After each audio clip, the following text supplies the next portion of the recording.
کہ کمر کسنے کے اللہ کے دین کو غالب کرنا ہے، اللہ کی شریعت کو نافذ کرنا ہے، ہمیں ظالم اور فاسق اور کافر کی حد سے نکلنا ہے، ہم پر اس کا فتویٰ نہ لگے اللہ کا، اس کے لیے جو ہے محنت کرنی ہے۔ اب محنت کرتے ہوئے ظاہر بات ہے کہ پھر بعض مراحل ایسے بھی آ جاتے ہیں کہ مشکلات ہوتی ہیں، مصائب آتے ہیں، تکالیف آتی ہیں۔ اگر اس مصیبت اور مشکل اور تکلیف میں آدمی کے قدم لڑکھڑانے لگے اور وہ کچھ پسپائی اختیار کرنا شروع کرے، تو یہ جو ایک نفسیاتی کیفیت ہے، جو لوگ اس میں مبتلا ہو گئے ہوں، یہ ان سے 3 آیتیں ہیں خطاب کرنے والی اہم ترین۔ یا ایھا الذین آمنوا من یرتد منکم عن دینہ، اے ایمان والو جو کوئی بھی لوٹ گیا تم میں سے اپنے دین سے، فسوف یاتی اللہ بقوم، تو ان قریب اللہ تعالیٰ تمہیں ہٹا کر ایک ایسی قوم کو لے آئے گا، یحبہم، جنہیں اللہ محبوب رکھے گا، ویحبونہ،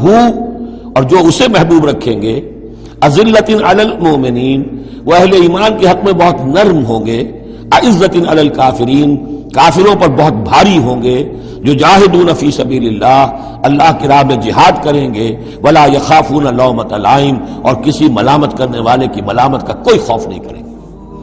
اب یہاں چونکہ لفظ یرتد آ گیا ہے تو ایک ارتداد ہے قانونی ظاہری، ایک شخص اسلام کو چھوڑے کافر ہو جائے، یہودی ہو جائے، نصرانی ہو جائے، ہندو ہو جائے، یہ تو قانونی مرتد ہے۔ ایک ارتداد ہے الٹے پاؤں پھرنا شروع کر دینا، پسپائی اختیار کرنا۔ اوپر تو اسلام کا لبادہ ہے، لیکن پہلے جد و جہد میں لگے ہوئے تھے، محنتیں کر رہے تھے، وقت لگا رہے تھے، ایثار کر رہے تھے، انفاق کر رہے تھے، بھاگ دوڑ کر رہے تھے، اب کوئی آزمائش آئی ہے، ٹھٹک کر کھڑے رہ گئے ہیں، کلما عدا لہم مشوا فیہ واذا اظلم علیہم قاموا، اور نہ صرف کھڑے رہ گئے ہیں بلکہ اب کچھ پیچھے ہٹ رہے ہیں۔ یہ جو ایک کیفیت ہے، تو فرمایا کہ تم یہ نہ سمجھو اللہ تمہارا محتاج نہیں ہے، تم اللہ کے محتاج ہو، تمہیں اپنی نجات کے لیے اپنے اس فرض کو ادا کرنا ہے۔ اگر تم نے پسپائی اختیار کی تو اللہ تمہیں ہٹائے گا اور کسی اور قوم کو لے آئے گا، کسی اور کے ہاتھ میں اپنے دین کا جھنڈا تھما دے گا۔ یا ایھا الذین آمنوا من یرتد منکم عن دینہ فسوف یاتی اللہ بقوم، اللہ لے آئے گا کسی اور قوم کو، یحبہم۔ اب یہ جو 3 جوڑے آئے ہیں، اللہ ان سے محبت کرے گا، وہ اللہ سے محبت کریں گے۔ اللہم ربنا اجعلنا منہم، اہل ایمان کے حق میں بہت نرم ہوں گے، ہو حلقہ یاراں تو بریشم کی طرح نرم، اور رزم حق و باطل ہو تو فولاد ہے مومن، اعزۃ علی الکافرین، کافروں پر بہت سخت ہوں گے۔ یہی بات آئی ہے پھر سورہ فتح کے اندر بھی، اشداء علی الکفار رحماء بینہم، آپس میں بہت رحیم اور شفیق، کفار پر بہت سخت۔ تیسرا جوڑا یجاہدون فی سبیل اللہ، اللہ کی راہ میں جہاد کریں گے، ولا یخافون لومۃ لائم، ان کے رشتہ دار، ان کے دوست کہیں گے کیا ہو گیا، دماغ خراب ہو گیا تمہارا، تم فینیٹک ہو گئے ہو، تمہیں اولاد کا خیال نہیں، تمہیں اپنی مستقبل کی فکر نہیں، ان کی پرواہ نہیں کریں گے۔ پھیرا نہیں واپس کوئی فرمان جنوں کا، اور تنہا نہیں لوٹی کبھی آواز جرس کی، خیریت جاں راحت تن صحت داماں، سب بھول گئی مصلحتیں اہل ہوس کی۔ اس راہ میں جو سب پہ گزرتی ہے سو گزری، تنہا پس زندہ کبھی رسوا سر بازار، گڑکے ہیں بہت شیخ سرے گوشہ منبر، اور برسے ہیں اور گرجے ہیں بہت اہل حکم بر سر دربار۔ چھوڑا نہیں غیروں نے کوئی ناوی کے دشنام، چھوٹی نہیں اپنوں سے کوئی طرز ملامت، اپنوں سے کوئی طرز ملامت۔ چھوڑا نہیں غیروں نے کوئی ناوی کے دشنام، چھوٹی نہیں اپنوں سے کوئی طرز ملامت۔ اس عشق نہ اس عشق پہ نادم ہے مگر دل، ہر داغ ہے اس دل میں بجز داغ ندامت۔ ذالک فضل اللہ یؤتیہ من یشاء، یہ کردار ہے، یہ جوڑے جو ہیں 3 2 لفظوں کے جوڑے، 2 ترکیبیں ہیں، ان کو اچھی طرح ذہن نشین کریں اور دعا مانگیں اللہ سے، اللہ ہمیں اس کردار کو عملاً اختیار کرنے کی توفیق دے۔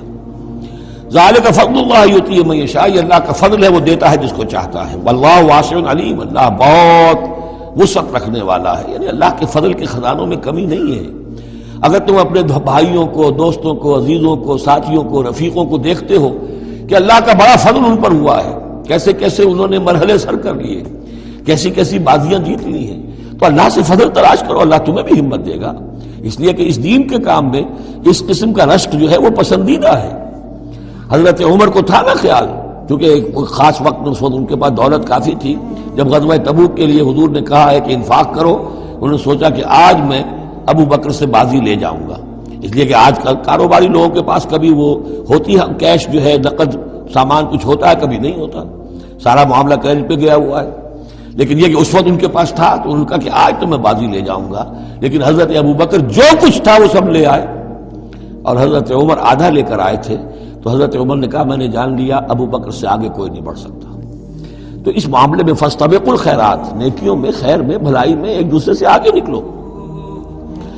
انما ولیکم اللہ ورسولہ، تمہارا ولی تو اصل میں اللہ ہے، اس کا رسول ہے،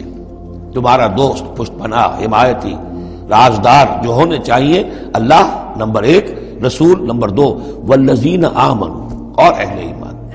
کفار سے، یہود سے، نصارہ سے، ہندوؤں سے، کسی اور سے دلی دوستی یہ ایمان کے منافی ہے۔ اگر دین کی غیرت ہوگی، اللہ اور اس کے رسول کی حمیت دل میں ہوگی تو دلی دوستی نہیں ہو سکتی۔ انما ولیکم اللہ ورسولہ والذین آمنوا، الذین، اور یہ اہل ایمان کون سے اہل ایمان؟ میرے اور آپ جیسے اہل ایمان نہیں، وہ اہل ایمان الذین یقیمون الصلاۃ ویؤتون الزکاۃ وہم راکعون، جو نماز قائم رکھتے ہیں، زکوٰۃ دیتے ہیں جھک کر۔ یہاں راکعون کا مطلب یہ ہے کہ رکوع کرتے ہیں، وہ صحیح نہیں ہے، یہ زکوٰۃ دینا اس لیے کہ ہم پڑھ چکے ہیں سورہ بقرہ میں کہ سب سے بڑھ کر انفاق فی سبیل اللہ کا مستحق کون ہے؟ للفقراء الذین احصروا فی سبیل اللہ، وہ لوگ کہ جو اللہ کے دین میں ہمہ وقت ہمتن لگ گئے ہیں، ان کے پاس اپنی معاش کے لیے وقت نہیں ہے، وہ ہے سب سے بڑھ کر مستحق۔ ظاہر بات ہے وہ فقیر اس معنی میں تو نہیں ہے کہ جھک کر آپ سے مانگیں گے، انہیں تو آپ کو جھک کر دینا ہوگا، آپ انہیں دیں اور وہ قبول کر لیں تو آپ ان کا احسان مانیے۔ وَيُؤْتُونَ الزَّكَاةَ وَهُمْ رَاكِعُونَ وَمَنْ يَتَوَلَّ اللَّهَ وَرَسُولَهُ، اور جو کوئی بھی اللہ اور اس کے رسول کے ساتھ دوستی قائم کر لے گا، والذین آمنوا، اور اپنا حقیقی دلی رشتہ انہی کے ساتھ قائم کرے گا جو اہل ایمان ہیں، فَإِنَّ حِزْبَ اللَّهِ هُمُ الْغَالِبُونَ، یہاں یوں سمجھیے کہ محذوف یہ ہے کہ پھر یہ حزب اللہ بن جائیں گے، اور سن لو کہ حزب اللہ ہی غالب رہنے والے ہیں۔ یہ شرائط پہلے پوری کی جائیں، یہ تمام معیارات جو ہیں ان پر پورا اترا جائے،